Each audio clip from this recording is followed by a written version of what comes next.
Episode number 12 of the World of Darts podcast. A very tiring 11, 12 days, whatever it was, week and a half of a lot of arrows being thrown. Joined always by Chris. There wasn't an episode last week due to the WDF Worlds being on, and it was just pointless recapping a week of darts, knowing they would have to basically recap the whole thing again in a week's time, which we're just doing it all in one.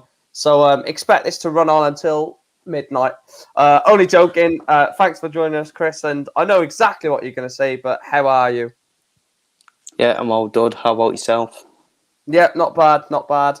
A lot of darts. We love watching darts anyway, don't we? Whether the standard was... Well, no, we won't get into that. But Easy. It's taken 1 minute and a half for me to mention that already. But the first thing we're going to jump into, it does feel like a long, long time away, was the Premier League night in Birmingham, where it was the Ferret, Johnny Clayton, who got the better of James Wade in the final. Like I said, I don't want to go too much on the Premier League as we've got a lot to get through, but it seems like Johnny Clayton, just every time you ask the question, is he going to get into the top four? Bang, wins a night. It just seems like he does it at the right time. When there's doubt over his shoulders, it's like, bang, here you are. There I am winning a Premier League night. And it was vintage Johnny Clayton, wasn't it? It was the Grand Prix, the Masters, the Premier League Johnny Clayton that we saw in Birmingham. Yep, indeed. And Johnny Clayton, he's one of them, isn't he? That, especially me, before this. Obviously week before he won it, we were all thinking that he won out of that from obviously the year before. But, I mean, this is expected from the year before, because the year before was remarkable from him. It was a remarkable year, but I thought he was always going to have a little bit of a pip at some point. It was always going to come. And it's still good to see Johnny Clayton get back to that form. And yeah, I think they were so stoned. He deserved to win the night by a mile, if I'm being honest with you. Yeah, a third final, I think this was the second final of James Wade. His third one was the one that we'll discuss in a minute. But James Wade is, I love saying this word because it describes James Wade, but he is wading through this Premier League. He's not won a single night yet. I think he's either in or just outside the playoffs at the time being. And he's just doing it without winning a night. He's getting to these semi-finals, getting to the final, and he's doing it, like I said, without winning a night. And he could do what everyone expected wouldn't be able to happen, and someone win a Premier League, or someone get into the playoffs, without winning a night. That's what James Wade is doing at the moment. I mean, I think it's both of us who put James Wade to finish bottom of the table. Well, near bottom of the table, I think it was. Yeah. Start the Premier League. I can't really remember, but I think I put him 7th and Gary Anderson 8th, I think. I think I might have as well. Because I wouldn't really put James Wade bottom, because you just never know. With James Wade, he just pulls out a result, and he's just one of them that just sneaks into like that's playoff spot, even like a semi-final of a tournament, a big tournament as well. When no one, I've said it a lot of times about James, where he just doesn't get the credit he deserves. Unfortunately, he doesn't get spoke about at all. And I think it's a bit disrespectful that it's a surprise that James Wade is obviously reaching semi-finals of tournaments and obviously the Premier League nights as well. I mean, it shouldn't really be a surprise, because James Wade is, I think he's the most experienced player there, if I'm being honest with you.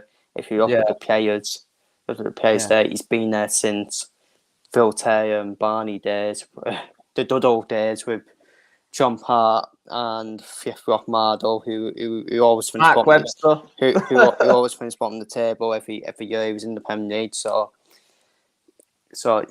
I mean, he's the most experienced player there, so I don't think it should be a surprise, really. And I'm not really shocked to see James Wade recent finals of these nights, if I'm being honest with you. Yeah, moving on to Leeds then, was the second of the Premier League night that we're discussing. Oh, wait. Same constant, James Wade in a final. But this was incredible, Michael Van Gerwen. Against Peter Wright, he was awful against Peter Wright, but Peter Wright was giving him chances with those horrible darts that he was throwing. And then in the final, that's probably up there with the best game of the Premier League so far. He absolutely obliterated James Wade. And it seems to me that every time Van Gerwen gets to a final, he seems to be winning by either by 5 or 6 legs. I think he beat Peter Wright by 6-1 or 6-0 in a final as well. One with Michael Smith as well. Yeah, and the Michael Smith one. So it seems like, well, I personally think Van Gerwen is in the top 4 guaranteed now. I think there's no way he gets capped. Van Gerwen's through already. Van Gerwen, he can sit on the beach with a bit like Brighton and Southampton in the Premier League. Just sit on the beach. A bit like Man United, I think, with their sombreros and their sandals. Well, I don't think they should be sitting on the beach, if I'm being honest with you. If that's their success, but anyway, if we move on, but Mike Van Gerwen, I think he's through already. If you look at the DAP, well, I think we'll look at the table in a minute, between Van Gerwen and outside the playoffs, it's massive. It's a massive DAP, and I think Mike Van Gerwen can sit on the beach now, wherever he wants to do on holiday. He doesn't have to turn off. Just sit on the beach with a cold beer and Mr. Whippy ice cream. How about that with Mike Van Gerwen? And just everyone else get on with it. Yeah, from one end of the Premier League table, that someone is really probably, like you said, could put his feet on the beach. There's someone there is huge concerns about at the moment. That's Joe Cullen. It was his hometown sort of night on last Thursday. Leeds. He's a Yorkshire lad. I think he lives in Barnsley. I think they said, Bradford. Sorry, which is only like 20 minutes away from the venue. He's the local hero on that night, and he was forcing it. Joe Cullen wasn't in his game against Johnny Clayton, and ultimately got destroyed. Yeah, which is a bit surprising, really, because before this, Joe Cullen wasn't really affected mentally. He just got on with it, playing with no pressure. Joe Cullen, especially when he won the Masters as well, played with no pressure. I'm not saying he was under pressure, but I think there was some kind of pressure there, playing in front of a local crowd, a local crowd, and I think he. Do you think he was forcing it to make? And I think he did I think he did an interview as well on one of the channels I follow and used to do, and I used to do on Sports Corner, I think it is. That I'd obviously done the interview with him. Even then, I thought I wasn't really impressed with his interview, going into the night, because it did look like a forced mentality going on. Yeah, 100%. And by any means of magic, we get the Premier League table up. And like you said, you mentioned there was a gap. Yeah, it's a gap of 10 points between Joe Cullen and Michael Van Gerwen. Now, I've heard a lot of people saying that difference as well. Yeah. I've heard a lot of people say that two or three are already done. Are we fighting for fourth? I would argue probably 2 are done. I'm not saying which 2, but I think Van Gerwen and then one of Clayton or Wright are done. But if you look at from 5th to 8th, now I'm going to replicate exactly what someone has said, but I only see one person in that 5th to 8th bracket winning 2 or 3 nights, and that's Gerwin Price. I don't see. I could see I can see Cullen winning a night. I can see Michael Smith winning a night, and I can see Gary winning a night.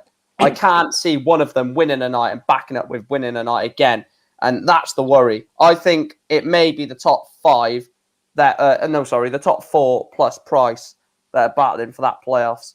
I think Cullen's in a bit of a false position, personally, from that week that he won in Rotterdam. Apart from that, he's been not very good at all.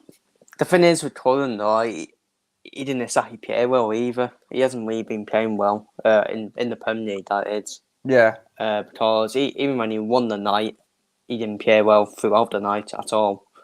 But it doesn't matter. He did get the job done, to be fair. Yeah. And I think that enforces just a secret Michael Smith fan, if I'm being honest with you. Because it did just pretty put Michael Smith in every bloody final. But yeah, I agree, honestly. Michael Smith, he's reached enough finals, hasn't he, in this Premier League format, in this Premier League format, that is. And you'd feel he is due to win one at some point, but I don't think winning one will be enough. Yeah, especially the position he's in. To try and get in the playoffs, he needs to back it up. So I do agree with you. I think it's definitely between that top four and Derwin Price. Because I don't even think Derwin Price is... It's hard to say with Derwin Price. He's not playing that bad, really, with his hand into his dot. Yeah. To be honest. So it's not really difficult situation for Price, isn't it? Because you don't know what's going to happen. Moving on from that week then, it is the next week of the Premier League. It feels like 4 years since we predicted a Premier League night, but night number, is it 9 or 10, heads to Manchester. Interesting draw there. We've got some very interesting first quarterfinals. I think there's 2 quarterfinals, Peter Wright versus Gerwin Price, and then Van Gerwen versus Johnny Clayton. Those could be absolute thrillers. And then you look at the other 2 and it's like, maybe. But predictions on that night. First of all, just on who you think is going to get to the final and win it, because everyone in the chat probably knows who I'm going for. So, well, I was going to say Van Gerwen easy in the final, but then I saw he got Johnny Clayton, so that's not going to be never going to be easy, Johnny Clayton, and then I think Johnny Clayton is showing why he's top 4 best players in the world at this current time. Yeah, 100%. I think Van Gerwen's getting more sure back though, if I'm being honest with you. So I am on door for Van Gerwen to reach the final. It's just that first 2 quarterfinals, because Peter White, we don't know what start he's going to play with and how he's going to play with them. Derwin Price, I'm not going to say hand into it, because he still played all right, didn't he? Yeah, it doesn't affect I'm not going to put that into perspective. Anderson, Wade, I just fancy Wade over Anderson, honestly. Not in that way, same. but yeah, I just fancy Wade at the moment. Then Gary Anderson. And obviously Gary Anderson's just come back from you know what as well, hasn't he? So yeah, so that's going to have an effect. So I'm on the door. I don't think Wade. I'm not going to say anything about Wade. Yeah. Because he'll come back to pretty. I am on the door for Price Van Gerwen final. It's exact same as me.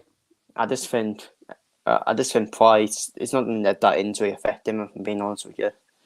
And I can't trust Peter Wright, which is a stupid thing to say. Affect the world about the world number number 1. Yeah. I can't trust Peter Wright with what Darcy's going to throw, how he's going to throw with them. Peter Wright can easily make the final and win it. Definitely. He's capable of that. But I just think it'd be Price. I think it'd be a Price Van Gerwen final, if I'm being honest. And who's going to win it? I mean, Van Gerwen's already done it back to back, hasn't he? In this format. He's won it 3 nights now. 3 nights he's won in this format. Price is only... How many's Price won? 1, is it? 1. I presume he will be back, Alistair, because he wasn't at the Pro Tours at the weekend. So I'm presuming Gary will be back. I think Price has won 1 night. He won it in Belfast, didn't he? Yeah, when he had that massive cuts throughout the night. Yeah. I'm done door for Price. Yep. Yeah, I'm going to go Price. 6-4 is the score, and I think he's due to win another one as well. Yeah, And 100%. I think Van Duren, I think he might see 80. Obviously, in his mentality, he won't drop off. But I think there'll be a slight drop off because Van Duren will be looking at the table, thinking there's a gap there, and I still think Van Duren will reach the final with the way he's playing recently, in my opinion. So, and I just think Price is true to win another night, in my opinion, and that back, that is best form back. I mean, Fingers crossed. Fingers uh, crossed. not doing Price at the moment. It'll end up pretty getting turned over by Peter White, but I just can't see it. I just think Price stopped the chops normally, hasn't he? Thanks for Peter tuning White. in. Thanks for tuning in. Yeah. I think Price does beat Wade in the semi-finals. I think he gets past Gary, and I think That's the one I was fucking with James Wade on the same. Yeah. Next topic then is the WDF, the 2022 WDF World Championships. We'll go over to the men's first. The men's tournament was won in the end by Neil Duff, who won the final, beating Thibaut Tricol by 6-5. So annoying. What a tournament, actually. I didn't expect it to be this good, but if you look at like some of the early games, Martin Adams lost to Jared Cole. We said on this show 2 weeks ago that will be the game that is the game of the first round. Martin Adams, Jared Cole. Even some decent games then here. Jim McEwen against Neil Duff. Jim McEwen was 3-0 up on Duff. Duff come back and won 4-3. And obviously the semi-final, the quarterfinal, sorry, which Richard Veenstra was absolutely unbelievable in against Brian Roman. Obviously the record average against Luke Littler from the top half. And then you look at the bottom half. What a game between Tricol and Menzies. Probably the game of the tournament. That 5-4 when there was loads of missed doubles.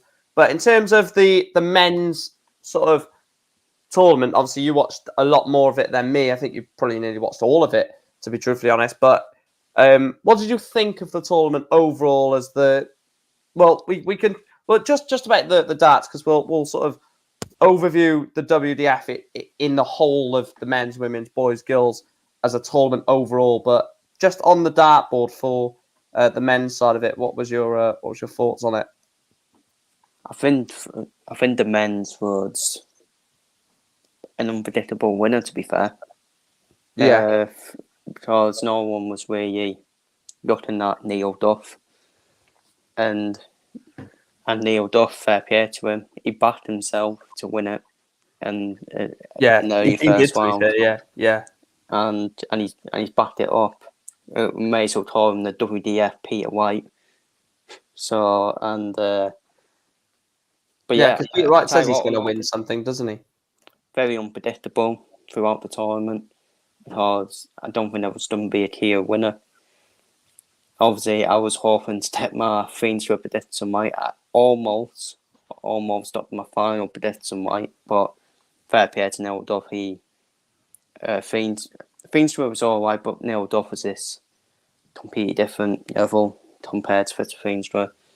Yeah. And Tricol, I'm not really shocked to see him reach the final, because I was gutted he lost to. I was gutted he beat Cammy Menzies in the semis. Really I was watching the score of that game, and I was like, go on. I thought Tricol then start Andy Barton's in the quarterfinals. I thought Barton's scoring was like early on in the game. I was like, I think he's gonna do a job here on Tricol. He's doubling, wasn't it, Andy Barton's, whatever his name was. Doubling. Yeah, and that's fair. And then Tricol, that's what he's better at. He doesn't have to play well, but he's good on his finishing and punishes his opponent for whatever double he does miss. Yeah. And Andy Barton's, when he did miss double, got punished for it. So doubles for door, that's the saying. Scoring's for show, yeah. And but fair play Neil Duff, honestly. I don't all these people really saying that I had a gender identity because he won it. No, I didn't. I was like, obviously, I was dotting up that my men's prediction, right, because I was ready to cut my ears out Harry Maguire. Yeah. Because I remember when we did the predictions, everyone's like, "What? Richard Feenstra?" To be fair, Harry Maguire would get a testimonial for doing that, to be fair. Yeah, fair play, and he's the first Northern Ireland world champion as well. Talking about history making and world champions, talk about this, well, new adult, to say the least. Bo Greaves beats Kirsty Hutchinson in the women's final. Wow. Dropped one set in the entire tournament, and she can now call herself a world champion. How impressed was you with Bo Greaves during this tournament? I tell you what, very impressed because we didn't hear of her opponent in the first round, Matt, and that was a test for her, Bo Greaves, and she got through it because we would have had head on our face if Bo Greaves did that knocked out. Yeah, 100%. But first game. tell you what, on paper, she actually got through a tough draw. I mean, Arjen de Graaf, I don't think she's. I don't think she's a bad player either. No. She's not a bad player. Well, she beats the shooty for God's sake. So, I mean, played well in that game against Bo as well, but Bo was just unreal. And Bo was unreal. Your Raymond Stanley, then, on paper, not a bad player. Normally reaches that stages of the women's tournament as well. And obviously, Kirsty Hutchinson as well, obviously, in that final. I mean, Kirsty Hutchinson, sure, she wasn't a bad player, beating Ryan O'Sullivan. I mean, that's a good player. She beat Sturburden as well, who we didn't hear of at first. Oh, she was excellent but then at first sight, then at first sight, we thought, actually, she's quite a good player, this Sturburden. And Kirsty Hutchinson, she can still be proud of herself. Did one in the tournament, but she was just off a dense, completely different level. Bo Greaves is not, with all due respect to all the players in that tournament. I think Bo Greaves is in their own planet, if I'm being honest. So someone on Twitter actually said Bo Greaves could obviously wipe through the women's field. She probably could have done the same to the men's field the way she was playing. She was just playing it phenomenal, and the throw just looks very true. The throw just looks so natural, and I really want to see her go on to the women's series and challenge Lisa and Fallon, and Makuru, and obviously I'm not going to leave out other players, Corinne Hammond as well. I want her to go on to that women's series. She's an 18-year-old girl, well, adult. The worry is the snot covering media will move on from fans and say, you know what, we'll go on to Bo Greaves, and then I just don't think Bo Greaves is going to be that person, if I'm being honest with you. I think Bo needs to make some lifestyle changes. I think there needs to be what she needs to do is either have a good team around her or have her family around her, because there's going to be so many sponsors. Just don't get involved with this. Yeah, because there's going to be so many people that want to be a part of her now because of her success. Moving on to the boys then. Quite a shock, actually. One, Leighton Bennett got beat by Charlie Ladge in the semi-finals, and Bradley Rose is now a two-time world champion. Good display from Bradley, to be fair. That was my final. Bradley Rose against Bennett, because they had two, let's be honest, two experienced boys in there. And I think Bradley Rose, not shocked really to see him win the world championship boys. As most Charlie Yards did knock out probably the best player in that boys format. There is that saying: if you knock out the best, you then go on to use your next match. So it's just when you get carried away. So Yeah, very 100%. shocked by Aiton Bennett. But I don't agree with some of these Herberts on the Twitter replies saying that's what you get for overrating Aiton Bennett. No one overrated him. He's still rated. He's still young, for God's sake. He's like 16, isn't he? I think. Yeah, he's 15 and he's already world champion. Yeah, mental. Moving on to the girls then. There was only 2 players in this in the girls format, the girls final sort of thing. And I was listening to someone who actually was at the venue, and they said Eleanor, sorry, is how you say her name. Actually played much better than a 52 average, and it was it was just missed doubles at crucial times. But a 2-0 win, she can as well now call herself a world champion, and it just one thing I love with the WDF is you get a women's world championship where you get to see women compete to be a world champion, where you don't get that in obviously the PDC. So for Eleanor Keynes and Bo Greaves to call themselves world champions, it's just massive, isn't it? Especially for Eleanor at such a young age, it's crazy. I believe she was practicing with Luke Littler as well before this final, wasn't she? I think so. Yeah, no wonder 4 was quick. Yeah, but I think Eleanor, she was better than the 52 average. 52 average for me. And if she didn't miss them doubles, she probably would have averaged in the 60s, even try and sneak into the 70s as well. Yeah. So, what was your thoughts on the tournament overall? Then I'm talking like production, standard, and stuff like that. Because there was a few bad things in there. It was obvious to see, obviously, with the Wayne Warren situation being called on as a previous champion. That didn't sit right with me. Him and Makuru. The fact that this is now a new sort of format, isn't it? It's not the BDO anymore. It's the WDF. So to call them on as the reigning champions, well, they're not, because this is a new organization, and even some of the stuff.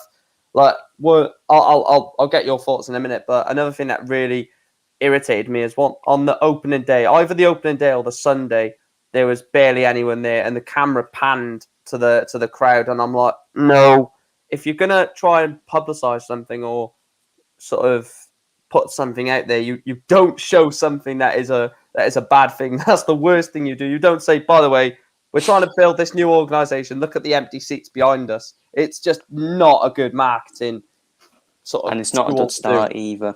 No. What was your thoughts on the tournament then? Yeah, what was your thoughts on the tournament overall then, as an overall tournament? Apart from them 2 incidents, I thought it was just normal side, if I'm being honest with you. Seeing all the players after they played the match, sit in the crowd, proper side for you, proper side standard. The Yettle 12 on stage fitted at Aston, I think it is. Obviously presenting the names, not quite off to the BDO level where we had that. I can't remember his name. The previous one where he was announcing Ted Hanty and all that. Oh yeah. He's no longer with us, I don't think, which is unfortunate. But it was all right. I wouldn't say it was. I would say it was 50-50. I would say it was average. I wouldn't say it's bad. I just think it was average. But to be fair, it is side at the end there. To be fair, I would still probably do it, if I'm being honest with you, because it is side and it is what started darts as well. So I'm not. So I didn't think it was that bad, apart from them 2 incidents you mentioned. Yeah, 100%. Moving on to the next topic. Like I said, there is so much to get through. Moving on, and I will say the fans behaved well as well. Which is a pleasant thing to see in a world championship. Right, let's move. On the PDC, but looking at the Euro Tour qualifiers, they were on Friday afternoon throughout the day. Euro Tour 6 and 7. Some interesting names in there, but is there any that really stand out? I mean, James Wade didn't qualify for any of them, which was absolutely crazy. But there's some interesting name. Adrian Lewis, qualifying for both. Seeing him back on the Euro Tour is good. Jose Justicia is having an unbelievable start to having his tour card back, and then the likes of Callum Ridge just getting in there. Rafferty. You just need to keep qualifying for these events, don't you, if you want to, be a professional and keeping your tour card. Oh, you could be Dowie Hansen. I just love to play darts, but what utter bollocks that is from Dowie Hansen. Whenever he uses a mat, he's not like that all of a sudden, is he? No. But yeah, standout names, probably Chot Watt was one of them. Yeah. I'm not really shocked to see the other names in there. John Ward Eddie Lovely. as well. Eddie Lovely, which I did get a lot of banter on that watch along for, but Eddie Lovely getting to a Euro Tour is lovely. I had to do it. But no. Yeah. But yeah. Yes, that dud on for his shorts. Yeah. But yeah, Eddie Lovely is another one. Nathan Aspinall getting back on the Euro Tour, which is like I said, I know you really like Nathan Aspinall. I don't dislike him. I like him, and obviously you like him quite a lot, and it's just so good to see, as we'll see later on, how sort of much he's pushing on now, and knowing that the fact that he needs to start getting into Euro Tours, needs to start going deep into a Pro Tour. It's just nice to see for the Asp. Yeah, I think he's obviously one of the players we looked at where he could be in trouble in terms of the PT or the merit at the start of the year. Yeah. Like, he'll drop him down, that is, the PT or the merit, not to purely use his tour card. And yes, there's still for thought the PT could take him forward and just do it to a certain player, but anyhow. But yeah, we'll leave that where it's parked. Moving on to then the penultimate topic of the sort of last couple of weeks in darts was the Pro Tour. We'll try and go through this pretty quick, as there is 5 Pro Tours to go through. First then was Pro Tour number 9, which saw the mullet Danny Jansen beat Andrew Gilden in the final. But this was a weird tournament, wasn't it? You look at some of the players that reached the last 16 quarter final. You look at the last 16, seeing Andrew Gilden obviously in there, obviously went on further than that. Mario van den Boogaard, Danny Jansen, like we see, and a semi-final of Danny Jansen, Dave Chisnall, Andrew Gilden, Danny Noppert. It was like, welcome to the Pro Tour. Because this can happen on the Pro Tour. That's what you get in the Pro Tour, to be fair. It's because some players probably don't take it seriously. So some players probably will get comfortable. Not Van Duren and all of them, because Van Duren and them still take it seriously. And but Danny Jansen, one of the players who was coming through, to be fair. I'm pretty sure we saw him at Q still as well. Yeah. Danny Jansen. And no, I'm not quite a big fan of his hairstyle, but we need that. But Danny Jansen, good player. We'll tell Danny Jansen to meet Peter Wright's wife. See what she can do with that mullet. Chop it up, chop some of it off. And good to see Andrew Gilden as well. Yeah, very good to see that. That is a pass from the past. Moving on to Pro Tour number 1. Yeah. This was a 3-day event, so it was the Friday, Saturday, and the Sunday. So moving on to the Saturday then, we saw normal services resume. A final between Michael Van Geuren and Peter Wright saw MVG win 8-4. A couple of shocks in, this. You look at a last 16, no Gerwyn Price, no Michael Smith. Players are starting to come through now, and you look at the last 16, Jeff Smith, Darius Labanauskas, Jeff Smith making a quarter final, which was unreal. And even for example, the likes of Gabriel Clemens getting to a last 16, Keegan Brown, Darius Labanauskas pushing on. these players, like I say, are starting to push on. But another Pro Tour win for Michael Van Gerwen. Moving on to the last of the weekend was Players' Championship number 11. And it did see Ryan Searle beat Nathan Aspinall on the Sunday. A final that I really didn't expect to see Ryan Searle, Nathan Aspinall, but pretty much an all-English last 16, pretty much. Seeing some very interesting names reaching the last 16 and latter Eddie Lovely, Ian White, Steve Beaton, Gordon Mathers, James Wade doing well on a Pro Tour again is good to see. And Josh Rock beating Gezi Price. That was an excellent game. That was between Rock and Price. But Ryan Searle winning another Pro Tour just emphasises the place that Ryan Searle's in at the moment. Yep.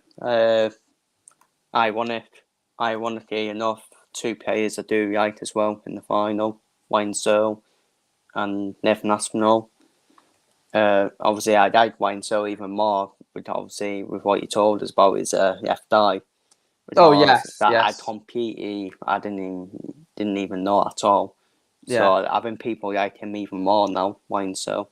Yeah. To play Darts like that, he's to the standard, he's an unbelievable player, Ryan Searle. Yeah. And to play Darts with that, the Spratson as well, is just fair play to him. Credit where credit's due. Moving on to the recent Pro Tour on the weekend, then Pro Tour or Players' Championship number 12. This was a pretty shock. Before we look at obviously the rest of it, Dirk van Duijvenbode winning a Pro Tour. Now, a lot of people have said Dirk is one of those players that is still living off the Grand Prix that he beat Price in that he got to the final against Price a few years ago, saying he's still living off that. I would say that's a bit disrespectful to say he's living off it, but the fact that he's not really backed that up to go and win a Pro Tour after beating Michael Smith in a semi-final, beating whitewashing Simon Whitlock in a quarter-final, even beating Florian Hempel 6-2 along the way, that is promising signs from Dirk. Yeah, I think Dirk needed it as well. He needed something because he was pretty chopping down the PT order merit. But Dirk, it's one of them players, isn't he? He has done it. He has done it on paper. But the problem was he didn't really show it enough. Like in recent times, we're talking at the World. It's like when he reached the last 16, I was like, how the hell did he even reach the last 16 in the World? Sort of thing. Playing like that. So, yeah, fair play to Dirk, and hopefully now for him, he'd hit some from that. And tell you what, Gordon Mathers, he's fucking den about, isn't he? Yeah, I was just about to say that there's two interesting things about the Saturday Players' Championship. We've got 3 Australians in a quarterfinal in Gordon Mathers, Simon Whitlock, and Damon Heta, and then Jose Justicia. We've been saying, I said about how much he's had an awesome start to this Pro Tour year, that he's obviously won his tour card back. Even losing to Ryan Searle, he's thrown in 101 average. So even when he's losing games, he's losing them by, being beaten by someone who's just throwing 10 times better than it. But yeah, not 10 times, but 106. I always thought Jose. I always thought Jose was the best Spanish player, without a doubt, for me. I know we had that Jesus guy. I forgot his last name. No. Jesus Nogueira. Nadoris, is it? I think it is. Yeah. And we had Cristo Reyes as well. Tony Alcina Reyes wasn't bad, to be fair. But he's just massive. Tony Alcina beat Peter Wright as well, didn't he, in the Worlds? He's massively chopped off, but Jose, Deshaun White's the best, by far, the world number 1 Spanish player for me. Yeah, and 100%. I always thought he was good, even over the years as well. I always thought he has something about him. Not because the incident with bloody Adrian Lewis, who thinks it's UFC. Everyone has an incident with Adrian Lewis. But I loved Jose with Aidan Lewis. Jose just started me off, and man, that's what I would have done. I would have just snapped in his face. Yeah. Moving on to the final Pro Tour of the madness that was that 12 days or so. Nathan Aspinall, we said about him qualifying for a Euro Tour. He's gone one better on Players Championship 13. He's picked up a trophy, well, not trophy, but picked up the title.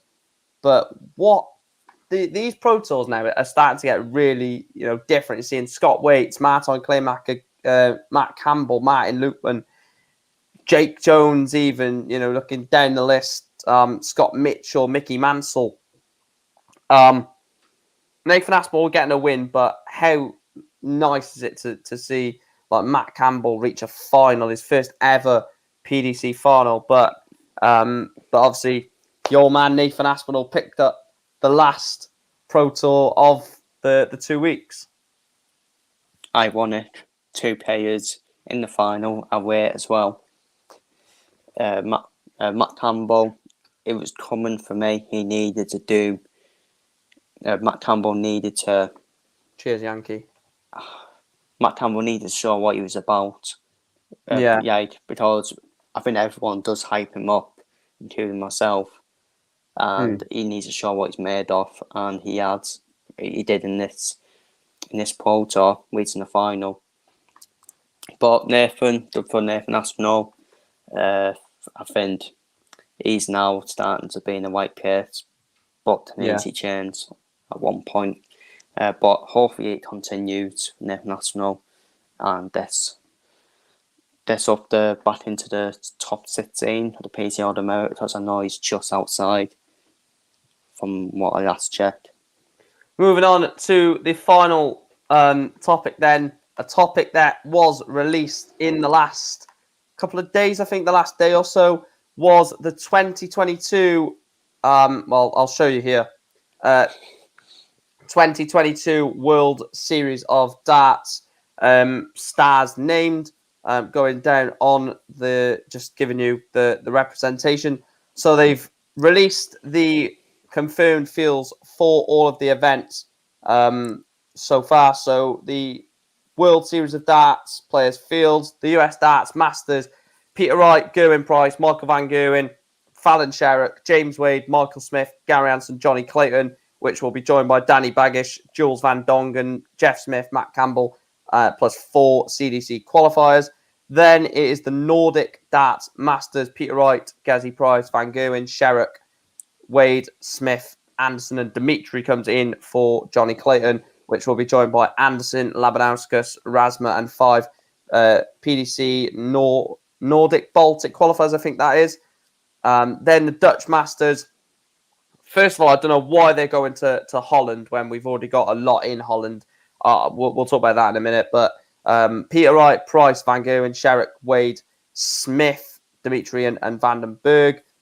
Following up with the top 8 non-qualified tour card holders on the PTC Order of Merit as the Dutch representatives. The Darts Masters in Queensland, Peter Wright, Price, Van Gerwen, Sherrock, Wade, Michael Smith, and 2 others TBC. I'm not too sure who that'll be yet. I'm hoping one is Danny Nopper, as he's actually won the only major of the year. The Oceanic representatives, Whitlock, Heta, Mathers, 4 DPA qualifiers, 1 DPNZ New Zealand qualified, presumably will be Puha. And then the New South Wales Darts Masters, Peter Wright, Price, Van Gerwen, Sherrock, Wade, Smith, and 2 others, followed by the same ones from that, and then the same lineup from that one. And then obviously the World Series of Darts finals, everyone that qualifies from or gets the most prize money from the previous World Series events to qualify for that tournament. So looking at the names then, first of all, the first thing that I got to say from this is how a man that has won 4 TV titles last year is not. I was only in 2 events. I'm going to quickly shut my bloody blinds, but I'll let you carry on that. But Johnny Clayton only getting 2 he won 4 TV titles last year is a joke. Personally, I think the whole thing is a pretty joke. If I'm being honest with you, I think the whole thing is a pretty shambles as well. It's not just Johnny Curtin, who I think Johnny Curtin's the controversial one of the lot, alongside Danny Noppert, who, as he said, won the only major, the major of the year so far. No disrespect to Joe Cullen winning the Masters, but that's not really that bit of a major compared to UK Open. But Joe Cullen, is Joe Cullen in there? No, Joe. Well, Joe Cullen maybe is one of the. If you see here, where has it gone? TBC. So Joe Cullen might be in those two there. I think he should still be in there as well, Joe Cullen, because he still won something. Yeah, he still won a TV tournament. So yeah, and I think the whole thing's a joke. I think the whole thing is a shambles, if I'm being honest with you. And we know why they're doing it, though. We know why we're doing it, right?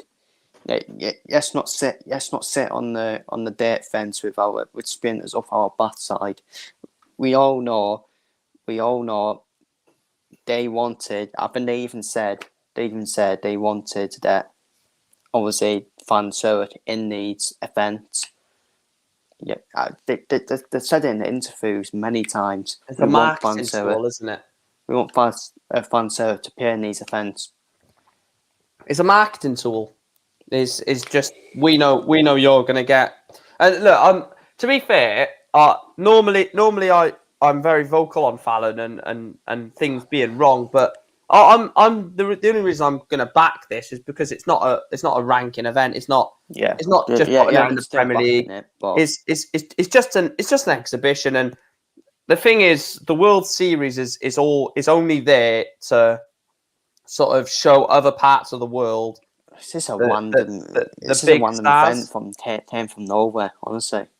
Yeah, I think it. I don't even know. It's basically pointless. As well. It's a friendly tournament as well. Yeah, let's be honest. It is a friendly tournament. So I couldn't get why Mike Van Duren was crying, but when he won a pretty. I think that was just more for the fact that he haven't won anything for bloody donkey's years, and he finally won something. Very true. But I mean, to be fair, that's like Spurs fans crying about winning something, but the Audi Cup, it just never happens, though. So, but I just don't. But you know what? Fans and Tom in the comments. I don't really care. And I just don't get why Fanservice will still get all the media hype, unfortunately. Ball Creeves has just became a world champion, and no media hype. No. One thing I will bring up, which I said when I was that they never thought it's much hype as Fanservice as Fanservice did winning the bloody match against a man, but yet Lisa Watson. I know which one I would rather have. Would you rather have trophies or the media hype about beating the man? I would rather have trophies. Any day, yeah. One thing I did flag up when reading it is the World Series. Look, I'm just going to go in it and say it. The World Series is there to help countries that darts is not that big in. So why are we going to Amsterdam? We have so much of a following in Holland. The Premier League is there in Rotterdam. The World Series, the European Darts Trophy Championship has been there before in Amsterdam. They've got the World Series finals in Amsterdam. Why not go to like? And Dutch fans do come over as well to win them. Yeah. I'm trying to think of a place you could go. Why not go to France? So there's a couple of decent French players that you could maybe get involved as the French qualifiers, like they do in Hungary for the Hungarian qualifiers. Yeah, Tricol and that one that was in the World Cup a few years ago as well, which I can't quite remember. And I know him as well, but I can't remember the name. yeah, can't remember his bloody name. But go to these sort of obscure countries for darts. Dutch is probably, apart from Britain, Dutch is probably the second in the world, and then probably Germany slowly after, and then America. Why they need to go there is a joke personally, but we'll leave that there. If you don't to Dutch Darts Masters, then you have to have Danny Noppert in there as well.